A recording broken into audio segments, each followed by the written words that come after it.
này, cho vào đây, cuốn vào này. Wow. Ngon chưa? Wow. Đã có thịt nha. Mình cũng là thịt nữa hả? Chắc thịt. Mẹ con đi bố đi ạ.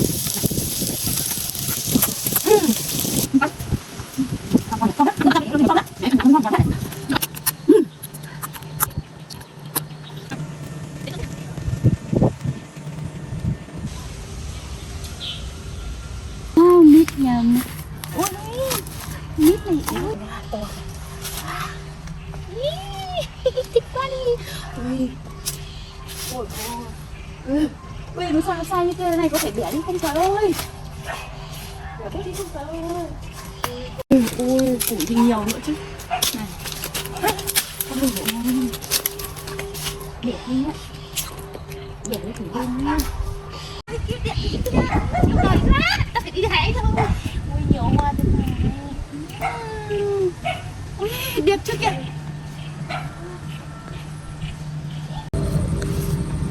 Ôi giời ơi, hai đẹp.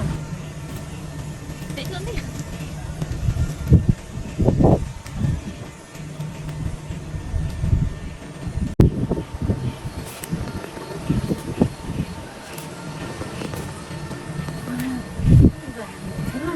Đẹp chưa? Yêu đời bất thời tiết đẹp quá đi. Ôi nhót chín hết rồi kìa. Nhót chín hết rồi. Wow. Nè. Bây giờ ôi. Đỏ quá này. Wow. Nhiều quá chín quá. Phải cạo hết cái này đi nha. Nhớ phải cạo hết cái này nè. Phải cạo hết cái vẩy này đi này. Cho hết vào đây này. Đấy, cạo vào đây, cạo cho sạch đi. Xong là chắc nữa mình vào mình lấy muối mình ăn. Nhưng mà chắc là cũng không chua lắm đâu.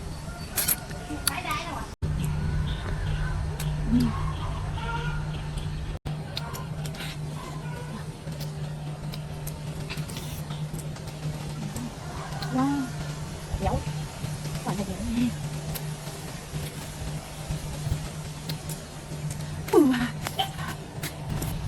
Được rồi. Ngon.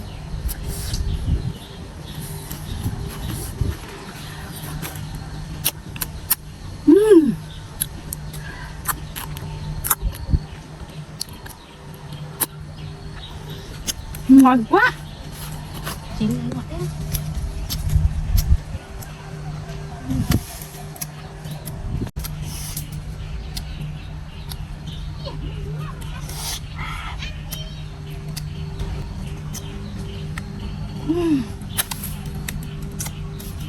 Ngon đấy.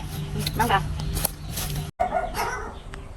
Ôi, sao lại cái cây này nó lại nhiều thế này rồi. Ôi.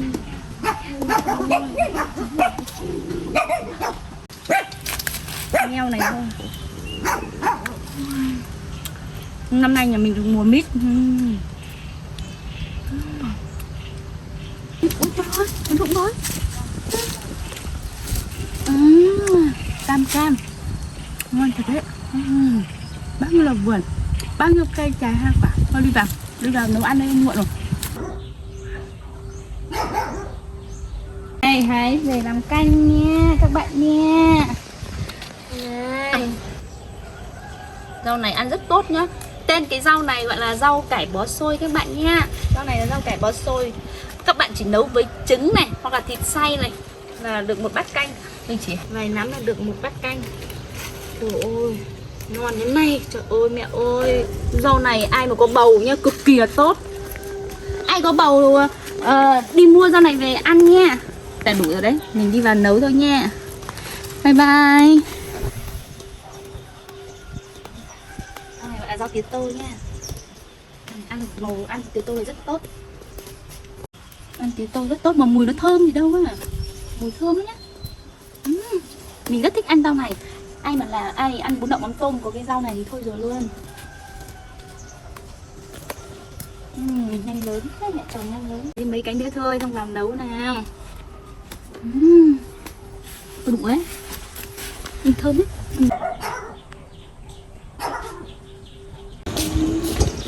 Hôm nay nha, Thanh Tuyền sẽ làm món thịt nướng nha và mì tôm trộn nha.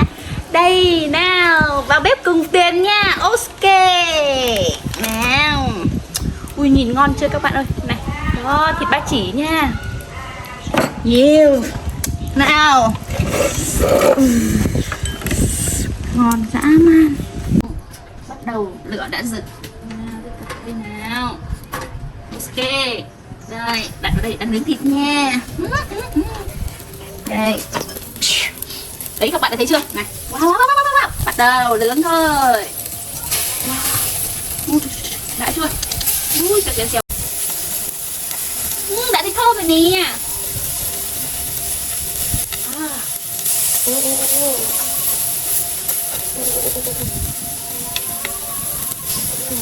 Này này, cho mày vào đây. Ôi mình to này này.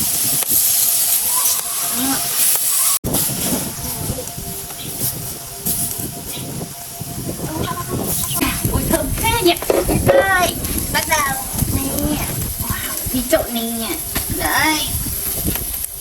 Wow. Thơm quá. Bắt đầu trộn mì để mình ăn nữa nha. Xào thịt nướng. Ôi trời ơi. Wow. Ngon chưa này. Ui bây giờ trộn thịt, trộn mì tôm mình ăn thôi. Đừng nước sốt nha. Các bạn thích cho nhiều thì cho nhiều, còn mình đây. Đó, cho thêm tí nữa cho nó. Bắt đầu trộn này. Wow.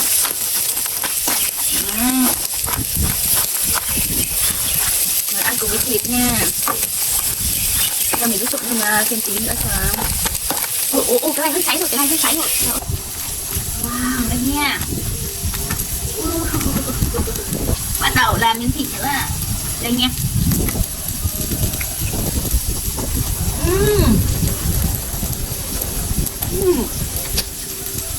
Ngon quá. Sao ngon quá. Wow.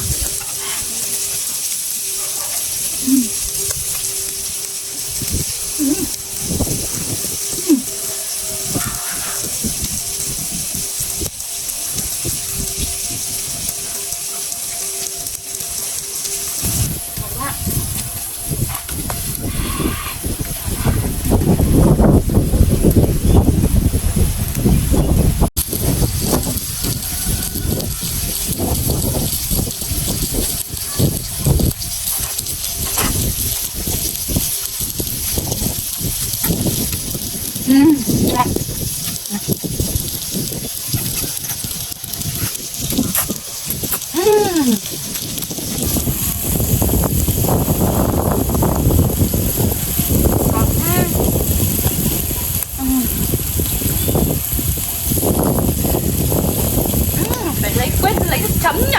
Trời ơi. Nước chấm thêm nhắc đây này, đọc luôn.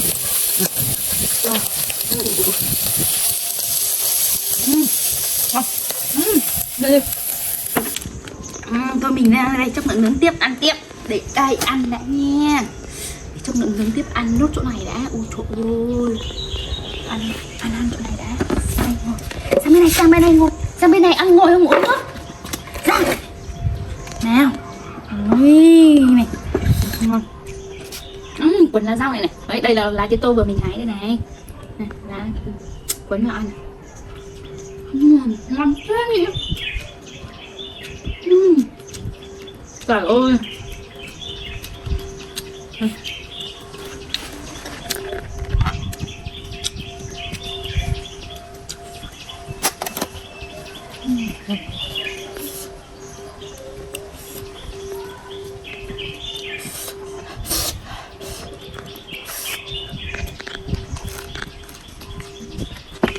Cho tí vào dưa chuột vào nữa cho nó đỡ. Đứng đấy.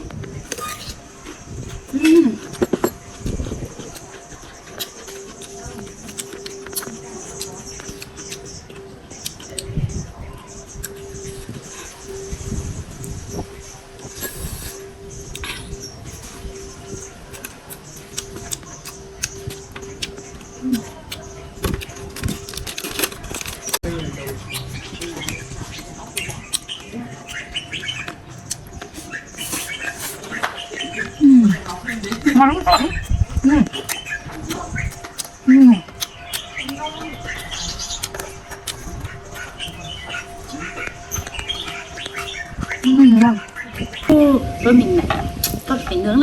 Đến nướng tiếp rồi.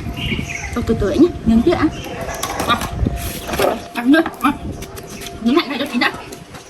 Cho nó giòn nữa đã. Nguội cái đã. Tí nữa xong gọi mẹ ăn cơm nào. Gọi mẹ về thưởng thức cùng nha.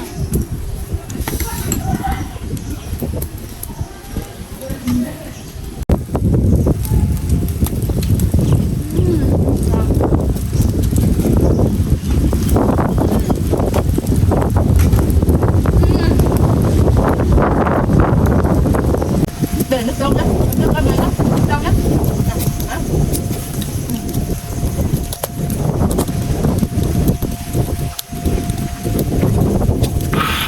Mẹ ơi! Bà ăn thịt nướng đi mẹ ơi! Nhanh ăn chín rồi mẹ ơi! Đi vào đi chín rồi, ngon lắm! Gọi là mẹ vào thưởng thức nha. Nướng thế nào mà ngon đấy. Thấy con trộn gia vị xong bắt đầu cái này hơi cay mẹ không chấm được thì thôi mẹ nhé. Đây quần là tí tô này ngon lắm. Vâng. Cay. Ngon nhỉ, thơm hết. Ăn Ướp nặng. gia vị cái đường gì mà thơm hết. Mẹ ơi, ăn nóng mà mới ngon. Ngon hết này. Mẹ có ăn mì không mẹ? Mẹ ăn mì không? Mẹ không ăn mì á? Ăn Mẹ. thịt ngon này mà. Thế thì mẹ ăn dưa chuột nữa không mà quấn vào cùng nó đỡ ngấy ạ. Ngon thật. Ngon lắm, mẹ đang ăn. Ăn đi không à? Rồi mẹ đi đặt miếng cơm đây. Rồi ăn miếng nữa, không đặt được Ăn cơm. miếng này đi đặt miếng cơm, mình nấu cơm đi. Tối mất rồi. Không mẹ, con ăn này ngon, mẹ đặt ít cơm không? Đặt cơm nhá. Vâng ạ. Cái này nóng không ạ? Ngon quá, ăn nhiều quá. Uống nốt nhá. Nấu đi, nướng đi. Vâng. Nướng hết mẹ cắm cơm để nấu nhá. Vâng ạ.